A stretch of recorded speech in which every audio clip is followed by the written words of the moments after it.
1001 Nights content warning. This book is of great cultural interest and is being read in the original way it was written in 1885. However, it does include negative depictions and/or mistreatment of people and cultures.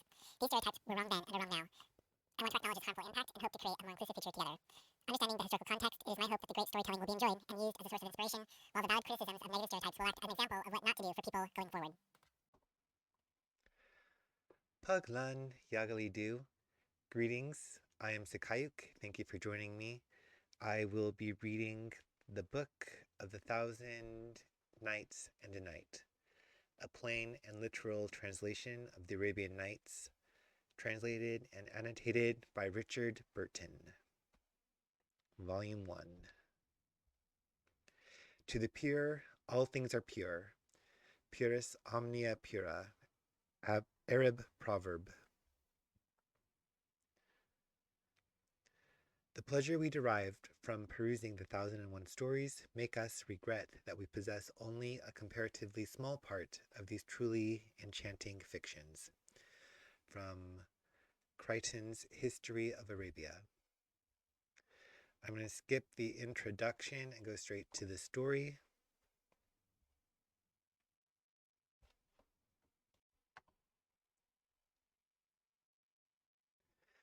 The Book of the Thousand Nights and a Night. Alf la Layla wa Layla. In the name of Allah, the compassionating, the compassionate. Praise be to Allah, the beneficent King, the creator of the universe, Lord of the three worlds, who set up the firmament without pillars in its stead, and who stretched out the earth even as a bed. And grace and prayer blessing be upon our Lord Muhammad, Lord of apostolic men, and upon his family and companion train. Prayer and blessings enduring, and grace which unto the day of doom shall remain. Amen. O thou of the three worlds sovereign. So because there is many words I'm sure you may not know, I will do my best to pronounce it correctly.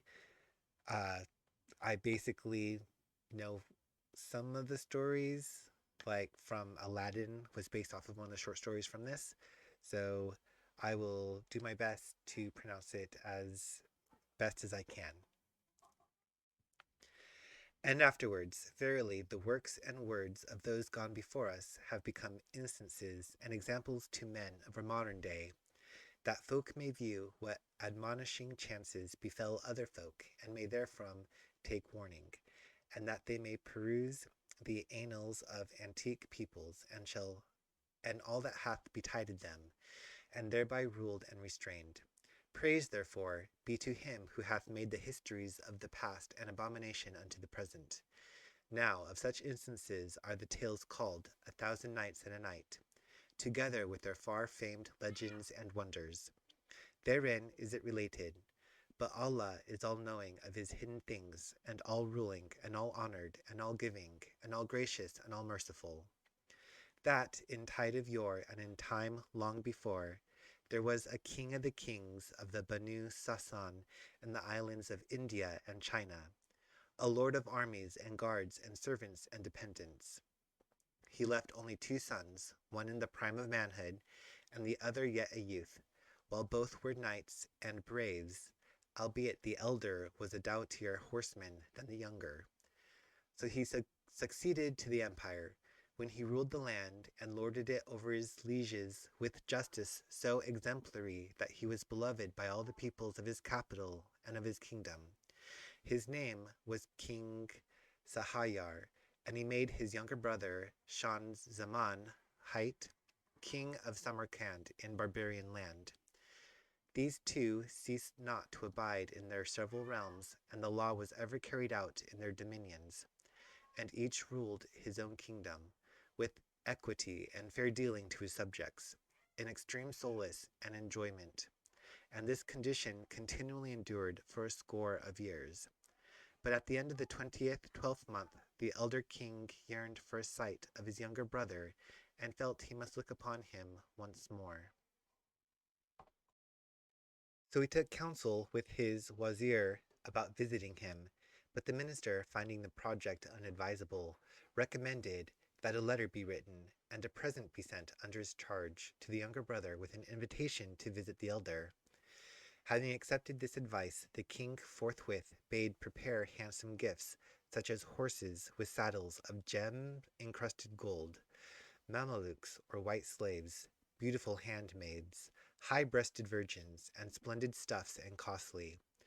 He then wrote a letter to Shah Zaman expressing his warm love and great wish to see him, ending with these words: "We therefore hope of the favor and affection of the beloved brother that he will condescend to bestir himself and turn his face us-wards. Furthermore, we have sent our wazir to make all ordinance for the march, and our one and only desire is to see thee ere we die. But if thou delay or disappoint us, we shall not survive the blow. Wherewith, peace be upon thee." Then King Shahryár, having sealed the missive and given it to the wazir with the offerings aforementioned, commanded him to shorten his skirts and strain his strength and make all expedition in going and returning. "Hearkening and obedience," quoth the minister, who fell to making ready without stay, and packed up his loads, and prepared all his requisites without delay. This occupied him 3 days, and on the dawn of the 4th he took leave of his king, and marched right away over the desert and hill way, stony waste and pleasant lea, without halting by night or day. But wherever he entered a realm whose ruler was subject to his suzerain, where he was greeted with magnificent gifts of gold and silver, and all manner of presents fair and rare, he would tarry there 3 days, the term of the guest rite, and when he left on the 4th, he would be honorably escorted for a whole day's march. As soon as the wazir drew near Shah Zaman's court in Samarkand, he dispatched to report his arrival one of his high officials, who presented himself before the king, and, kissing ground between his hands, delivered his message. Hereupon the king commanded sundry of his grandees and lords of his realm to fare forth and meet his brother's wazir at the distance of a full day's journey, which they did, greeting him respectfully and wishing him all prosperity, and forming an escort and a procession.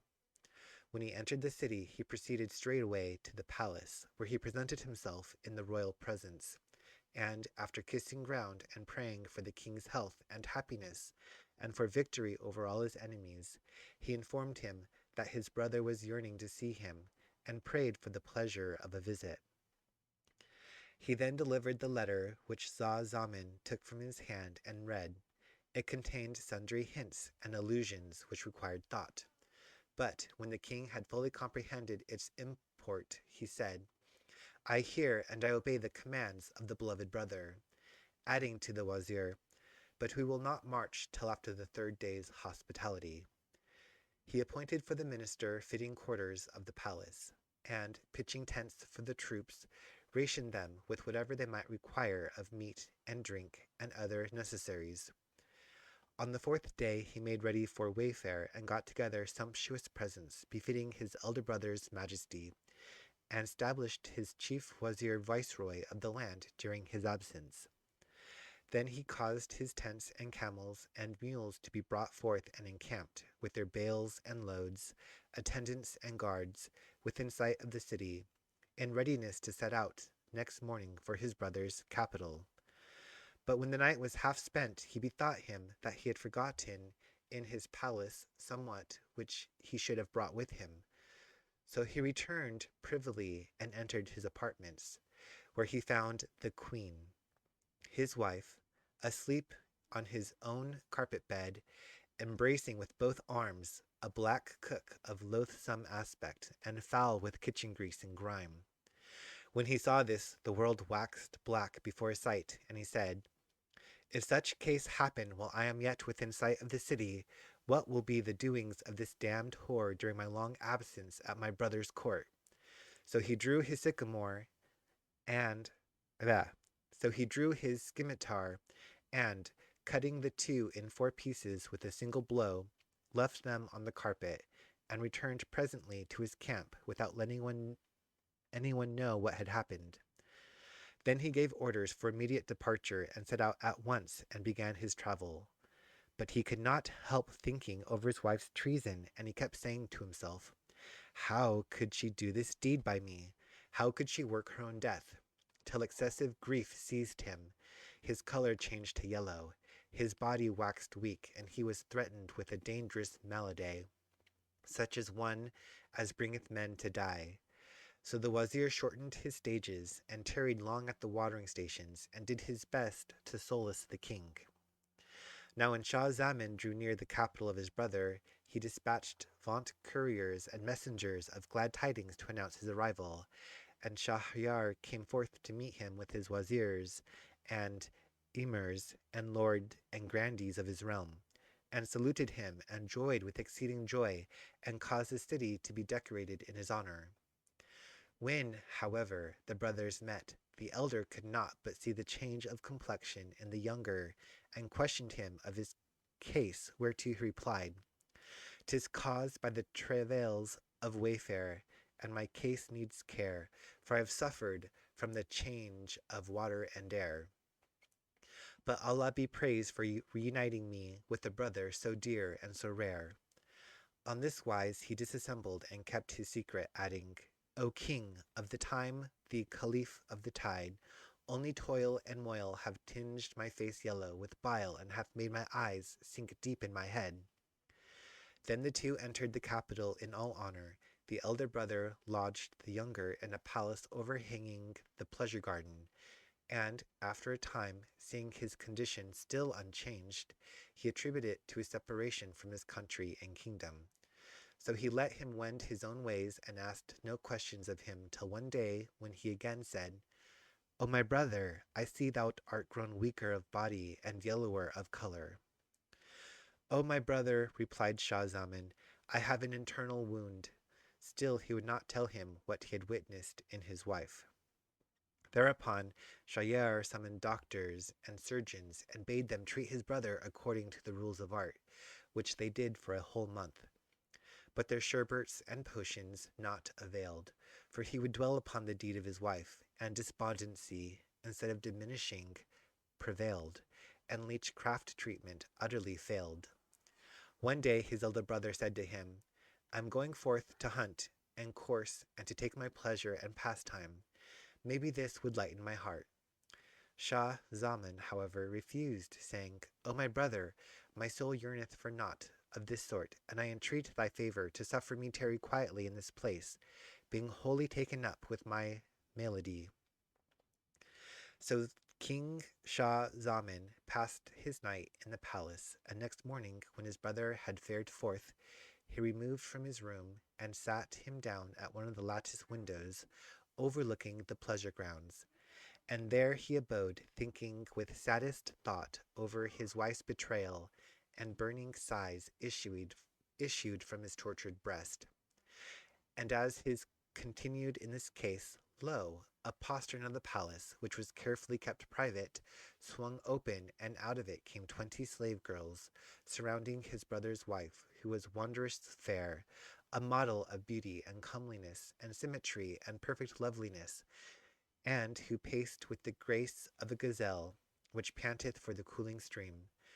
Thereupon Shah Zaman drew back from the window, but he kept the bevy in sight, espying them from a place whence he could not be espied.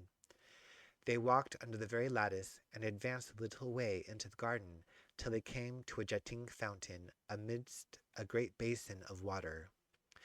Then they stripped off their clothes, and behold, 10 of them were women, concubines of the king.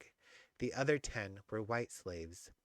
Then they all paired off, each with each, but the queen, who was left alone, presently cried out in a loud voice, "Here to me, O my lord Said," and then sprang with the drop leaf one of the trees, a big, slobbering blackamoor with rolling eyes which showed the whites, a truly hideous sight.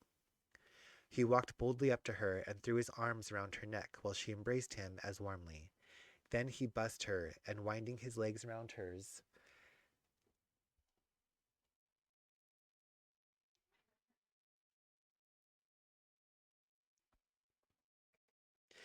as a button loop clasps a button, he threw her and enjoyed her. On like wise did the other slaves with the girls till all had satisfied their passions, and they ceased not from kissing and clipping, coupling, and carousing, till day began to wane, when the Mamelukes rose from the damsel's bosom, and the blackamoor slave dismounted from the queen's breast. The men resumed their disguises, and all, except the negro who swam up the tree, entered the palace and closed the postern door as before. Now, when Shah Zaman saw this conduct of his sister-in-law, he said in himself, "By Allah, my calamity is lighter than this. My brother is a greater king among the kings than I am, yet this infamy goeth on in his very palace, and his wife is in love with the filthiest of filthy slaves. By this only showeth that they all do it, and that there is no woman but who cuckoldeth her husband. Then the curse of Allah upon one and all, and upon the fools who lean against them for support, or who place the reins of conduct in their hands."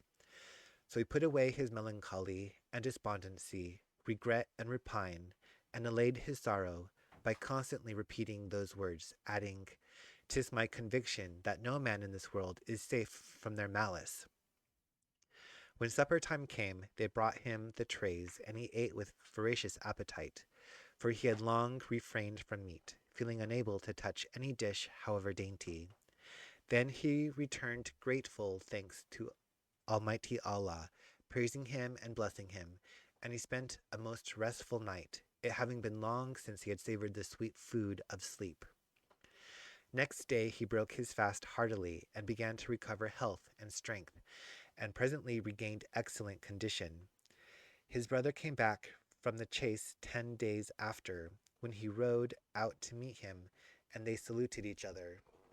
When King Shahryár looked at King Shah Zaman, he saw how the hue of health had returned to him, how his face had waxed ruddy, and how he ate with an appetite after his late scanty diet.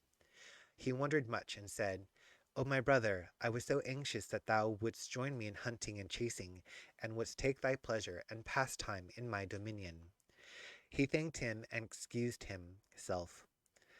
Then the two took horse and rode into the city, and when they were seated at their ease in the palace, the food trays were sent before them, and they ate sufficiency. After the meats were removed, they had washed their hands. King Shahryár turned to his brother and said, "My mind is overcome with wonderment at thy condition. I was desirous to carry thee with me to the chase, but I saw thee changed in hue, pale and wan to view, and in sore trouble of mind too. But now, Alhamdulillah, glory be to God, I see thy natural colour hath returned to thy face, and that thou art again in the best of case. It was my belief that thy sickness came of severance from thy family and friends, and absence from capital and country, so I refrained from troubling thee with further questions. But now I beseech thee to expound to me the cause of thy complaint and thy change of colour, and to explain the reason of thy recovery, and the return to ruddy hue of health, which I am wont to view. So speak out, and hide not." When Shah Zaman heard this, he bowed groundwards awhile his head, then raised it and said, "I will tell thee what caused my complaint and my loss of colour, but excuse my acquainting thee with the cause of its return to me and the reason for my complete recovery. Indeed, I pray thee not to press me for a reply," said Shahryár, who was much surprised by these words. "Let me hear first what produced thy pallor and thy poor condition." "Know then, O my brother," rejoined Shah Zaman, "that when thou sentest thy wazir with the invitation to place myself between thy hands, I made ready and marched out of my city, but presently I minded me having left behind me in the palace a string of jewels intended as a gift to thee. I returned for it alone, and found my wife on my carpet bed, and in the arms of a hideous black cook. So I slew the twain and came to thee. Yet my thoughts brooded over this business, and I lost my bloom and became weak. But excuse me if I still refuse to tell thee what was the reason of my complexion returning." Shahryár shook his head, marvelling with extreme marvel, and with the fire of wrath flaming from his heart, he cried, "Indeed, the malice of woman is mighty." Then he took refuge from them with Allah, and said, "In very sooth, O my brother, thou hast escaped many an evil by putting thy wife to death, and right excusable were thy wrath and grief for such mishap, which never yet befell crowned king like thee. By Allah, had the case been mine, I would not have been satisfied without slaying 1,000 women, and that way madness lies. But now, praise be to Allah, who hath tempered to thee thy tribulation, and needs must thou acquaint me with that which so suddenly restored to thee complexion and health, and explain to me what causeth thy concealment. O King of the age, again I pray thee excuse my so doing. Nay, but thou must. I fear, O my brother, lest the recital cause thee more anger and sorrow than afflicted me. That there were but a better reason, quoth Shahryár, for telling me the whole history, had I conjured thee by Allah not to keep back aught from me. Thereupon Shah Zaman told him all he had seen, from commencement to conclusion, ending with these words: When I beheld thy calamity and the treason of thy wife, O my brother, and I reflected that thou art in years my senior and in sovereignty my superior, mine own sorrow was belittled by the comparison, and my mind recovered tone and temper. So throwing off melancholy and despondency, I was able to eat and drink and sleep, and thus I speedily regained health and strength. Such is the truth and the whole truth. When King Shahryár heard this, he waxed wroth with exceeding wrath, and rage was like to strangle him. But presently he recovered himself and said, O my brother, I would not give thee the lie in this matter, but I cannot credit it till I see it with mine own eyes. And thou wouldst look upon thy calamity, quoth the Zaman, rise at once, and make ready again for hunting and coursing. Then hide thyself with me, so thou shalt witness it, and thine eyes shall verify it. True, quoth the king, whereupon he let make proclamation of his intent to travel, and the troops and tents fared forth without the city, camping within sight, and Shahryár sallied out with them, and took seat amidst most his host, bidding the slaves admit no man to him. When night came on, he summoned his wazir, and said to him, Sit thou in my stead, and let none wot of my absence till the term of 3 days. Then the brothers disguised themselves, and returned by night with all secrecy to the palace, where they passed the dark hours, and at dawn they seated themselves at the lattice overlooking the pleasure grounds, when presently the queen and her handmaidens came out as before, and passing under the windows made for the fountain. Here they stripped, 10 of them being men to 10 women. And the king's wife cried out, Where art thou, O Said? The hideous blackamoor dropped from the tree straightway, and rushing into her arms without stay or delay, cried out, I am Said al-Din Saud. The lady laughed heartily, and all fell to satisfying their lusts, and remained so occupied for a couple of hours, when the white slaves rose up from the handmaiden's breast, and the blackamoor dismounted from the queen's bosom. They then went into the basin, and, after performing the ghusl, or complete ablution, donned their dresses, and retired as they had done before. When King Shahryár saw this infamy of his wife and concubines, he became as one distraught, and he cried out, Only in utter solitude can man be safe from the doings of this vile world. By Allah, life is not but one great wrong. Presently he added, Do not thwart me, O my brother, in what I propose. And the other answered, I will not. So he said, Let us up as we are, and depart forthright hence, for we have no concern with kingship, and let us overwander Allah's earth, worshipping the Almighty, till we find someone to whom the like calamity hath happened. And if we find none, there will be death be more welcome to us than life. So the 2 brothers issued from a second private postern of the palace, and they never stinted wayfaring by day and night, until they reached a tree amiddle of a meadow, hard by a spring of sweet water on the shore of the salt sea. Both drank of it, and sat down to take their rest. And when an hour of the day had gone by, lo, they heard a mighty roar, and uproar in the middle of the main, as though the heavens were falling upon the earth, and the sea brake with waves before them, and from it towered a black pillar, which grew and grew till it rose skyward, and began making for the meadow. Seeing it, they waxed fearful exceedingly, and climbed to the top of the tree, which was a lofty, whence they gazed to see what might be the matter. And behold, it was a genie, huge of height, and burly of breast and bulk, broad of brow, and black of blee, bearing out of his head a coffer of sand, a coffer of crystal. He strode to land, wading through the deep, and coming to the tree whereupon the two kings seated himself beneath it. He then set down the coffer on its bottom, and out it drew a casket with 7 padlocks of steel, which he unlocked with 7 keys of steel he took from beside his thigh. And out of it a young lady to come was seen, white-skinned and winsomest mien, of stature fine and thin, and bright as though a moon of the 14th night she had been, or the sun raining lively sheen. Even so the poet Iñupiaq hath exceedingly said, she rose like the morn as she shone through the night, and she gilded the grove with her gracious sight. From her radiance the sun taketh increase when she unveileth and shameth the moonshine bright.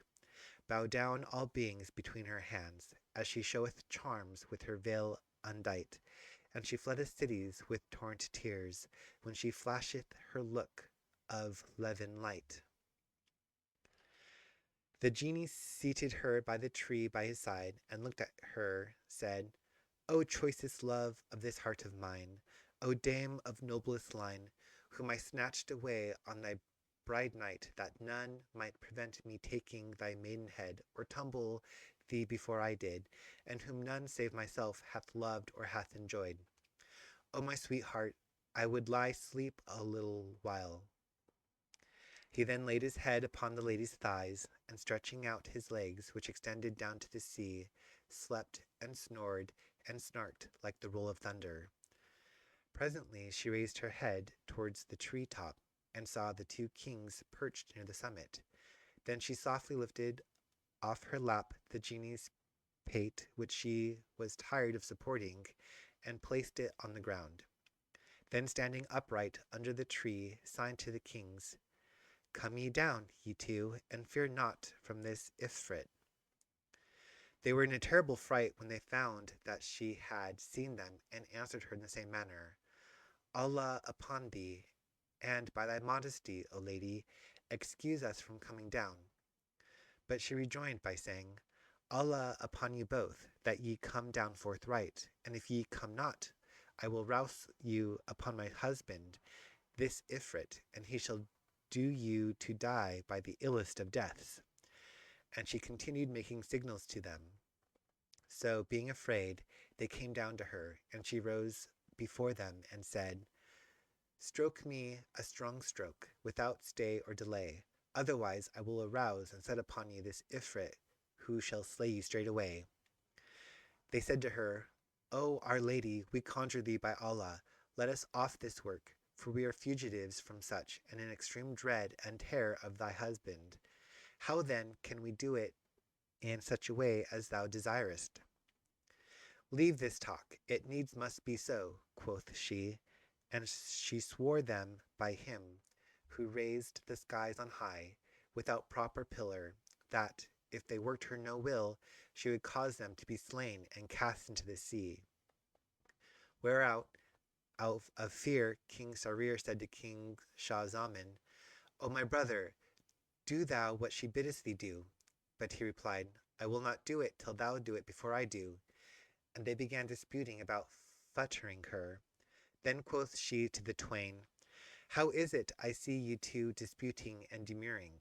If ye do not come forward like men, and do the deed of kind ye two, I will arouse upon you the Ifrit. By this, by reason of their sore dread of the genie, both did by her what she bade them do, and when they had dismounted from her, she said, Well done. She then took from her pocket a purse and drew out a knotted string, whereupon were strung 570 seal rings, and asked, Know ye what be these? They answered her, saying, We know not. Then quoth she, These be the signets of 570 men, who have all fettered me upon the horns of this fowl. this foolish, this filthy Ifrit. So give me also your 2 seal rings, ye pair of brothers. When they had drawn their 2 rings from their hands and given them to her, she said to them, Of a truth, this Ifrit bore me off my bride night, and put me into a casket, and set the casket in a coffer, and to the coffer he affixed 7 strong padlocks of steel, and deposited me on the deep bottom of the sea that raves, dashing and clashing with waves, and guarded me so that I might remain chaste and honest. Quotha, that none save himself might have connection with me. But I have lain under as many of my kind as I please, and this wretched genie wotteth not, as destiny may not be averted, nor hindered by aught, and whatso woman willeth the same, she fulfilleth, however man nilleth. Even so, saith one of them, Rely not on women, trust not to their hearts, whose joy and whose sorrows are hung to their parts. Lying love, they will swear thee, whence guile ne'er departs. Take Yusuf for sample, where slights and where smarts. Iblis outest Adam, see ye not, through their arts. And another saith, Stint thy blame, man, 'twill drive to a passion without bound. My fault is not so heavy as fault in it hast found. If true lover I become, then to me there cometh not, save what happened unto many in the bygone ground. For wonderful is he, and right worthy of our praise, who from wiles of female wits kept him safe, kept him sound. Hearing these words, they marveled with exceeding marvel, and she went from them to the Ifrit, and taking upon his head on her thigh, as before, said to them softly, Now wend your ways, and bear yourselves beyond all bounds of his malice. So they fared forth, saying either to the other, Allah, Allah, and There be no majesty, and there be no might, save in Allah, the glorious, the great. And with him we seek refuge from women's malice and slight. For of truth it hath no mate in might. Consider, O my brother, the ways of this marvelous lady, with an Ifrit, who is so much more powerful than we are. Now, since there hath happened to him a greater mishap than which befell us, which should bear us abundant consolation, so return we to our countries and capitals, and let us decide never to intermarry with womankind, and presently we will show them what will be our action. Thereupon they rode back to the tents of King Shahryár, which they reached on the morning of the 3rd day, and having mustered the wazirs and emirs, the chamberlains and high officials, he gave a robe of honor to his viceroy, and issued orders for an immediate return to the city. There he sat upon his throne, and sending for the chief minister, the father of the 2 damsels, who, inshallah, will presently be mentioned, he said, I command thee to take my wife and smite her to death, for she hath broken her plight and her faith. So he carried her to the place of execution, and he did her die. Then King Shahryár took brand in hand, and repairing to the seraglio, slew all the concubines and their Mamelukes. He also swore himself by a binding oath that whatever wife he married, he would abate her maidenhead at night and slay her the next morning, to make sure of his honor. For, he said, there never was, nor is there one chaste woman upon the face of the earth. Then Shah Zaman prayed for permission to fare homewards, and he went forth equipped and escorted, and travelled till he reached his own country. Meanwhile, Shahryár commanded his wazir to bring him the bride of the night, that he might go in to her. So he produced a most beautiful girl, the daughter of one of the emirs, and the king went in unto her at eventide. And when morning drawn, he bade his minister strike off her head. And the wazir did accordingly, for fear of the sultan. On this wise he continued for the space of 3 years, marrying a maiden every night, and killing her the next morning, till folk raised an outcry against him, and cursed him, praying Allah utterly to destroy him and his rule. And women made an uproar, and mothers wept, and parents fled with their daughters, till there remained not in the city a young person fit for carnal copulation. Presently the king ordered his chief wazir, the same who was charged with the executions, to bring him a virgin, as was his wont. And the minister went forth and searched and found none. So he returned home in sorrow and anxiety, fearing for his life from the king. Now he had 2 daughters, Shahrazad and Dunyazad Height, of whom the elder had perused the books, annals, and legend of preceding kings, and the stories, examples, and instances of bygone men and things. Indeed, it was said that she had collected 1,000 books of histories relating to antique races and departed rulers. She had perused the works of the poets and knew them by heart. She had studied philosophy and the sciences, arts, and accomplishments, and she was pleasant and polite, wise and witty, well read and well bred. Now, on that day she said to her father, "Why do I see thee thus changed and laden with cark and care?" Concerning this matter, quoth one of the poets, "Tell whoso hath sorrow, grief shall never last, e'en as joy hath no morrow, so woe shall go past." When the wazir heard from his daughter these words, he related to her, from the first to the last, all that had happened between him and the king. Thereupon she said, "By Allah, O my father, how long shall this slaughter of women endure? Shall I tell thee what is in my mind in order to save both sides from destruction?" "Say on, O my daughter," quoth he, and quoth she, "I wish thou wouldst give me in marriage to this King Shahryár. Either I shall live, or I shall be a ransom for the virgin daughters of Muslims, and the cause of their deliverance from his hands and thine." "Allah upon thee," cried he in wrath exceeding that lacked no feeding, "O scanty of wit, expose not thy life to such peril. How durst thou address me in words so wide from wisdom, and so far from foolishness? Know that one who lacketh experience in worldly matters readily falleth into misfortune, and whoso considereth not the end keepeth not the world to friend, and the vulgar say, 'I was lying at my knees, naught but my officiousness brought me unease.'" "Needs must thou," she broke in, "make me a doer of this good deed, and let him kill me, and he will. I shall only die a ransom for others." "O my daughter," asked he, "and how shall that profit thee when thou shalt be thrown away thy life?" And she answered, "O my father, it must be, come of it what will." The wazir was again moved to fury, and blamed and reproached her, ending with, "In very deed, I fear lest the same befall thee which befell the bull and the ass with the husbandman." "And what," asked she, "befell them, O my father?" Whereupon the wazir began the tale of the bull and the ass. Okay, for context, I will read through the footnotes. Footnote 1.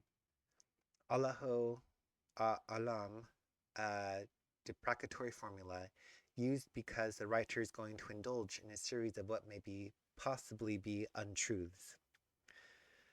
2. The sons of Sasan are the famous Sassanids, whose dynasty ended with the Arabian conquest, AD 641, island Jazria.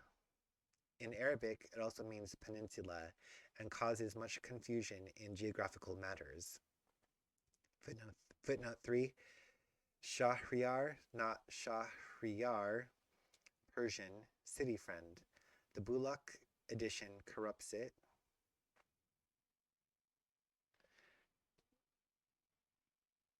Let's see. Footnote 4.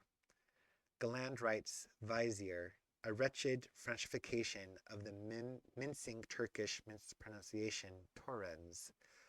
Wazir, Anglo-Indian, and then wazir. Both Quranists learnt their Orientalism in London, and, like such students generally, fail only upon the easiest points, familiar to all old dwellers in the East. Footnote 5.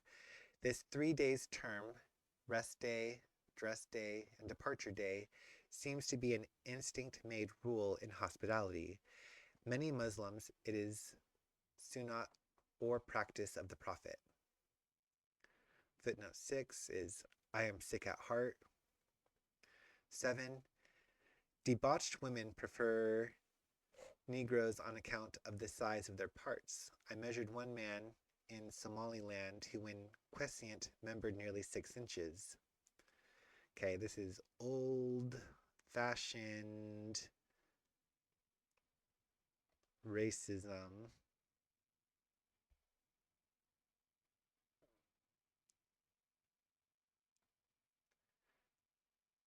Footnote number 8. The very same words were lately spoken in England, proving the eternal truth of the nights, which the ignorant will call downright lies. Footnote 9. The Arabs to la.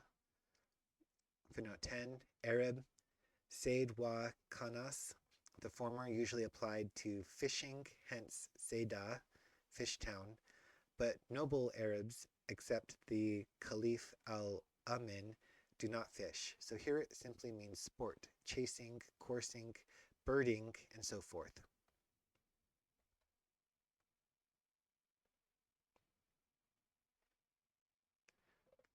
Footnote 12. The Arab singular, feminine, Jeniya. Okay. Going through.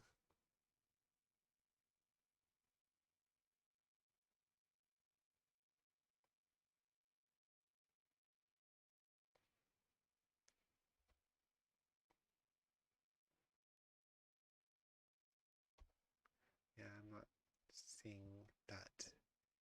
Kind of skimming over these. Maybe I won't be reading all the footnotes.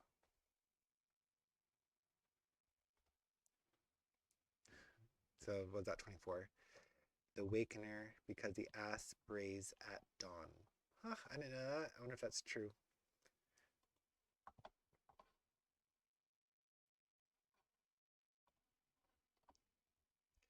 If you made it this far, thank you for listening to me. Thank you for listening to me read the story. I feel like I only stumbled a few times, even though it's like old English. I'm sure you can understand that some of the spots I was a little bit uncomfortable reading it because of the what we consider overt racism now, but we can understand in context this story. I think the overall story is entertaining, and with historical context, we can understand that things have changed, and what would have been acceptable when this was written is obviously not acceptable now. And I am reading the original book, so you'll see some of that. As always, thank you for subscribing, liking, and sharing my channel with people you think would like it also. Watching my videos to the end all the way supports my creative endeavors here on the YouTube algorithm. For those of you who want to support me more directly, please consider buying my artwork and creations from Etsy and digital books and short stories from Smashwords, many of which are free. For anyone who wishes to support me in becoming a full-time artist and content creator, like having more time to read and create classic audiobooks, please consider becoming a Patreon supporter of mine. Thank you for considering it. As always, links are in the description. Keep it Indigenous, Kuyana and Chickenick. Thank you.